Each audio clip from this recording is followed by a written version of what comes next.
I used to feel like the gym was a place that you went to be punished. I'll never forget going to the local Y, getting one of those free training sessions, and having the personal trainer drop me on a treadmill and continually push the button up, going faster and faster to where I couldn't breathe. I was completely out of breath. It was miserable. I couldn't do it. I was struggling, but I was there long enough to feel embarrassed. No muscle, no strength, just a total waste of time. Then over the next couple of months, I walked around the gym aimlessly, swinging weights around, not really knowing what I was doing, embarrassed to try anything different or something that I didn't know because I didn't want to look silly doing something wrong. And I wasted a bunch of time without really achieving anything. No strength gained, no sense of accomplishment. This was a scenario that was repeated my entire life. As a kid in gym class, as an adult trying to go to the gym and fit in and figure out why so many people love this. Trying to figure out this thing called fitness that we're supposed to do and so many people love, but for some reason, I thought it was horrible.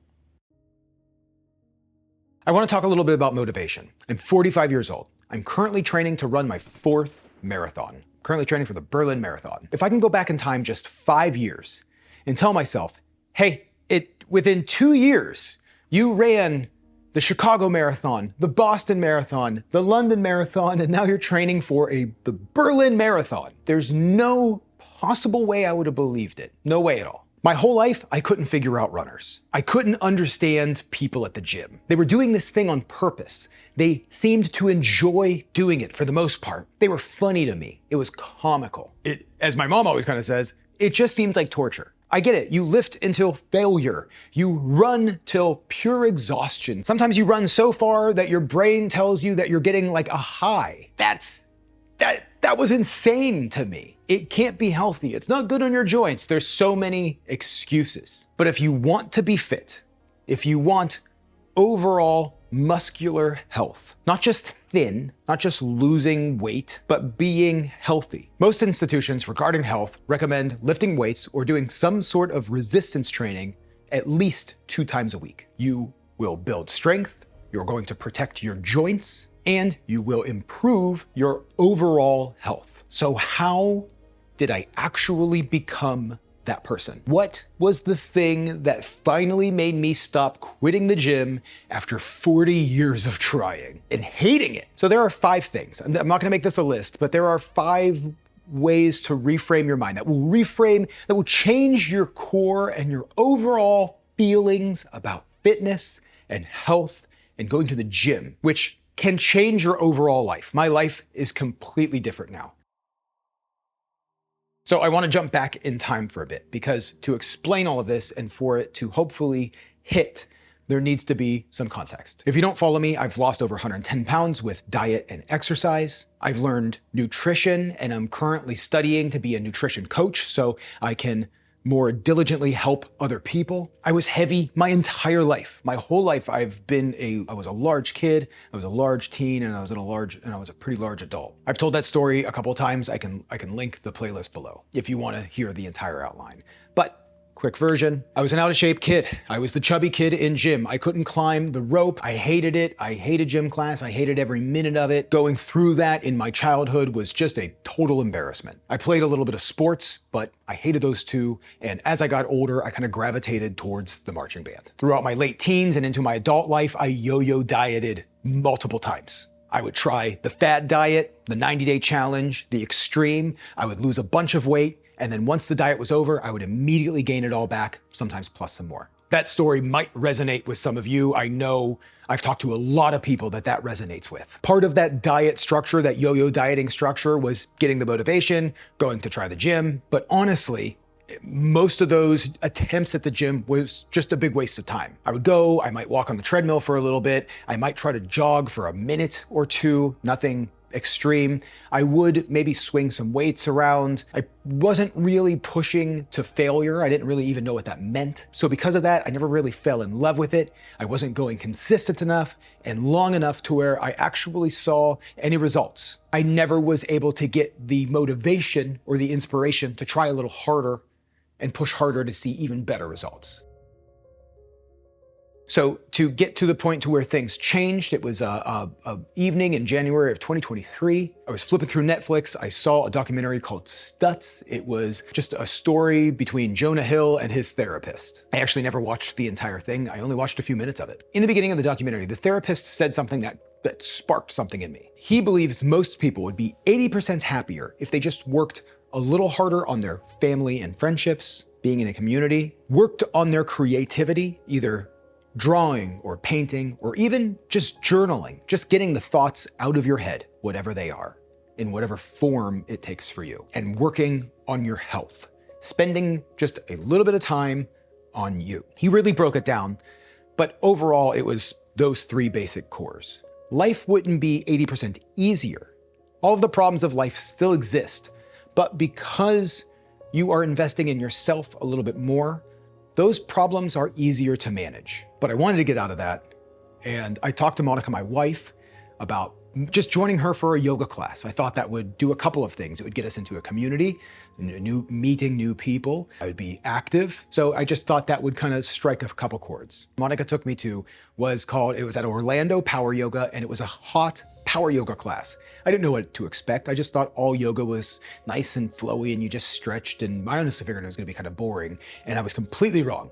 It was a ton of work. It was one of the hardest things I've ever done.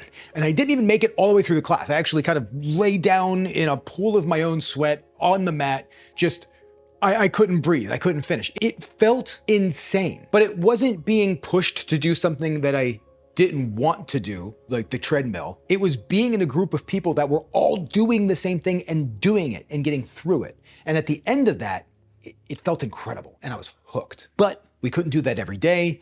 So I was trying to figure out something that I could do just on my own. I really enjoyed being outside. I used to really enjoy kayaking. I knew, again, kayaking wasn't something I can do every day. So that's kind of where running came about. One thing I noticed was a lot of successful YouTubers were runners. A lot of just successful, a lot of the presidents were runners. Lots of people that I looked up to were runners. So even though I made fun of it, even though I said I couldn't figure it out, I thought maybe it was time to try, and I started running. Now, there are a load of different hurdles to get through that and how I actually became a runner. But first, let me tell you about today's sponsor. Between marathon training and everything else going on, figuring out what to eat used to be a chore. But I've been using Hungry Root for a couple of years now. You've seen me talking about it a bunch. And the best part is, it just keeps getting more dialed in. It learns what I actually want. So as my goals shift, my groceries shift around it. I discovered these cherry chia on-the-go oats a couple of months ago, and now they're in my cart every single week. With over 50,000 recipes and 1,000 grocery items to choose from, many ready within 15 minutes or less, there's always something new, and it never feels like the same 5 meals on repeat. And it's not just a meal kit, it's grocery recipes, smoothies, snacks, ready-to-eat meals, salad kits, and even supplements. And if you're like me, you also care about what's in the food. Hungry Root screens out over 200 additives. High fructose corn syrup, artificial sweeteners, preservatives. You know what you're getting every single time. Honestly, at this point, I don't think about grocery shopping or meal planning anymore. It just happens, and that's the time I get back for everything else in my life. We're so good. So gang, you're gonna love Hungry Root as much as I do. For a limited time, get 40% off your first order. Plus, get a free item in every box for life. Click the link below or go to hungryroot.com and use code SAUCE. That's 40% off your first box and a free item of your choice for life over at hungryroot.com and use code SAUCE. Hungry Root, thanks for sponsoring today's video and for always having incredible groceries. I love it. So when I first started running, honestly, I couldn't run 100 feet without being winded. I couldn't run from here to the end of my driveway, which is a very short driveway, without being winded. When I would run, my knees would hurt, my ankles would hurt, my feet hurt. I was doing it wrong. So to get started felt like it was going to be a journey. I had some friends at the time that just randomly, great timing, asked me to run a 5K with them. They were training for it. They said it was something that I could do. And so I said, this is perfect timing. I'm getting in the running. I will try it. I will try to run a 5K. The goal of running a 5K, running 3 miles nonstop, at that time felt impossible, but so many people do it. I was I wanted to push for it. I downloaded the Couch to 5K app and I got started. If you don't know, Couch to 5K program is a basic program that is designed to take an absolute beginner from a sedentary lifestyle to running a continuous 5K. Every week you build little by little until week 5, where you go out and you are running a 20-minute continuous run. I will never forget that feeling of accomplishing that first 20-minute run. I did it. Ooh. 2.5 miles. I did it. It was mind-blowing. I've never felt that accomplished in my life. I could run for 20 minutes straight, and it only took 5 weeks of work. Now, to jump ahead a little bit in time, that's the same feeling I got when I ran my first 10K. Like, I just wanted to explode at the end. And it was also the same feeling, maybe elevated, when I ran my first half marathon. Now, after the first 10K, to think about running a marathon, or even a half marathon at the time, it wasn't gonna happen. It was so far out of reach, and honestly, it just felt like something that I would probably never do. I was just not that fit.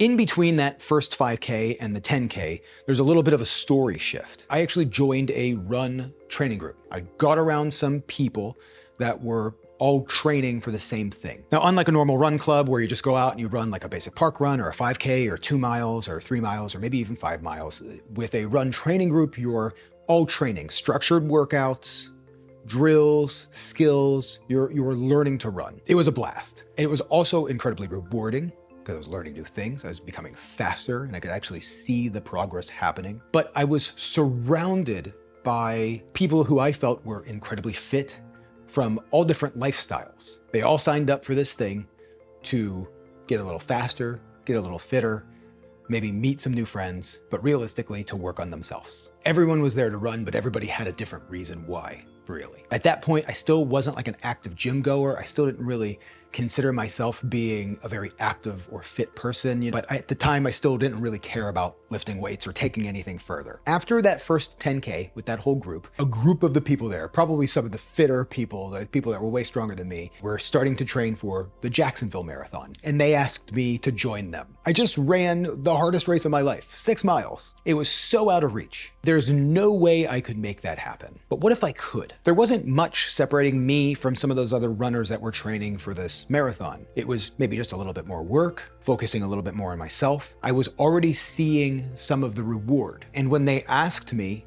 I started to think a little bit different about how I saw myself. I had some cardio fitness, but my overall fitness still probably wasn't great. My very first 10K, my very first inspiring moment of even considering a marathon, happened March 21st, 2024. After I was asked, and that reframe happened in my brain, which I'll talk about a little bit more later, I joined the gym March 24th. 2024. Most gyms today that you go to have training services, and the training services are expensive, but most of them will offer a free training session. I asked that trainer everything I could. I was probably annoying, what it should feel like. How much weight should I be lifting? I don't want to get injured. I know I was annoying, but I got to the point to where I was done wasting my time. This time it had to be different. If I reframed it, smaller, different goals that had nothing to do with weight loss or gaining muscle, but just feeling better, finding the goal every day. I knew if I did that and just lifted weights and stayed continuous,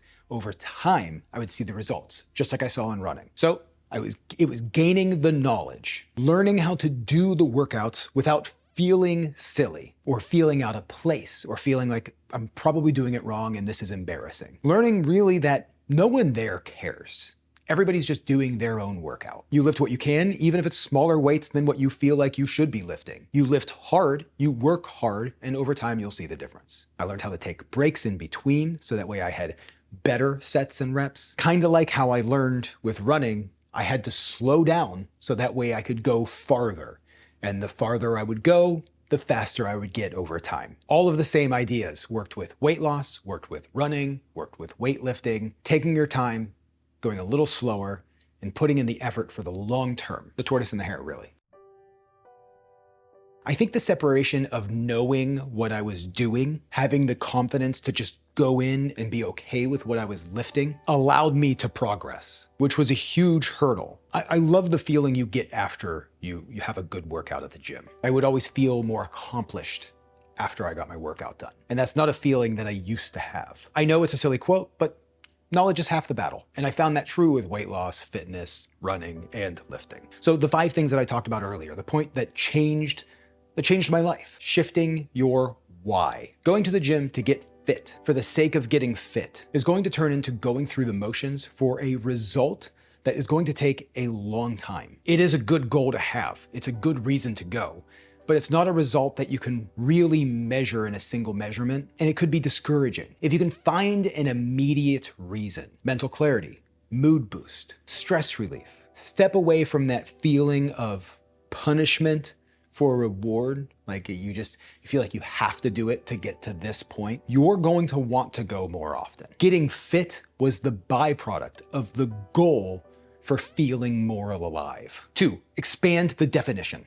Today, I'm talking about running and lifting weights, maybe a little bit of yoga, but it doesn't have to be that. One of our neighbors down the street, 75 years old, he walks 6 miles every day. Walking, dancing, stretching, it's all valid exercises. It doesn't all have to be grueling. It does need to be hard enough so that way you can get that feeling of accomplishment. It'll change into a reward feeling. It needs to feel like you accomplished something big. Going out for a walk for 15 minutes, if your longest normal walk is 5 minutes, might feel accomplishing, especially if you do that over a couple of days. If you go to the gym and you swing 5-pound weights around 10 times, repeat that 3 times with a little break in between, and you get to the point to where you feel like you can't lift them anymore, but you're still getting in the 10, you will start feeling accomplished. Number 3, accept the reality that it is hard. Not every workout, not every gym session is going to feel rewarding or incredible. Every time I went back to one of those hot yoga classes, it didn't make me feel incredible at the end. Most of them did.